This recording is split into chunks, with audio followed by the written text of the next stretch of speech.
ఎన్ని పుస్తకాలు రాశారు, ఎన్ని అవార్డులు పొందారు, ఆమె జీవితం ఏమిటి, స్ఫూర్తిదాయకంగా ఉండాలని చెప్పి ఈరోజు మా యొక్క పారిజాతం స్పెషల్ పారిజాతం అన్నటువంటిది అనువాద పత్రిక చాలా శాశ్వతంగా గత 15 నెలలుగా నేను నడుపుతూ ఉన్నాను.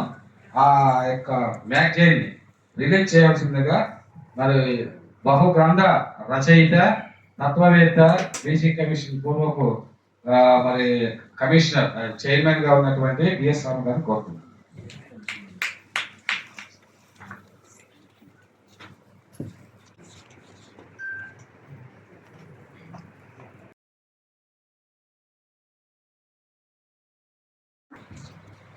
ఈరోజు భారతీయ సాహిత్య అనువాద ఫౌండేషన్ ఆధ్వర్యంలో కళారత్న శ్రీ బికి కృష్ణ గారి అధ్యక్షన జరుగుతున్న ఈ మహోత్సవానికి ముఖ్య అతిథులుగా హాజరైనటువంటి మహామహులందరికీ కూడా నేను పాదాభివందనాలు అర్పించుకుంటున్నాను.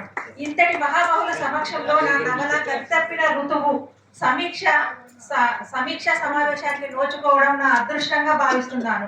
మీరందరూ నా పుస్తకం గురించి మాట్లాడిన మాటలు నాకెంతో ఆనందాన్ని కలిగజేశాయి, నా కళ్ళను చెమర్చింపజేశాయి. చాలా చాలా ధన్యవాదములు సార్.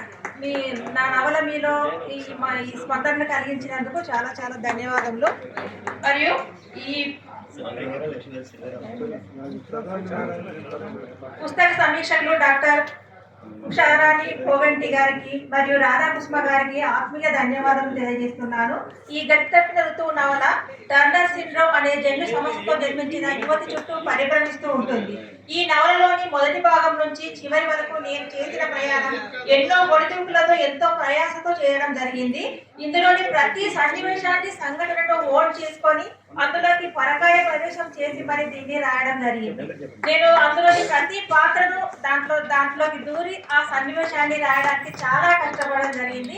చాలా రోజులు శ్రమించాను. ఈ నవల ఈ రూపంలోకి సంతరించుకొని మీ ముందుకు రావడం కోసం చాలా శ్రమించడం జరిగింది. దానికి తగ్గట్లే మీ యొక్క సమీక్షలు, మీ యొక్క అభినందనలు నన్ను చాలా చాలా సంతోషానికి గురి చేశాయి. థ్యాంక్ యూ అండి, థ్యాంక్ యూ సో మచ్. మీ యొక్క అభిమానాన్ని, ఆప్యాయతను అందుకున్నందుకు, మీ ఆశీస్సులను పొందినందుకు ప్రతి ఒక్కరికి నా హృదయపూర్వక ధన్యవాదాలు తెలియజేస్తున్నాను. Thank you so much.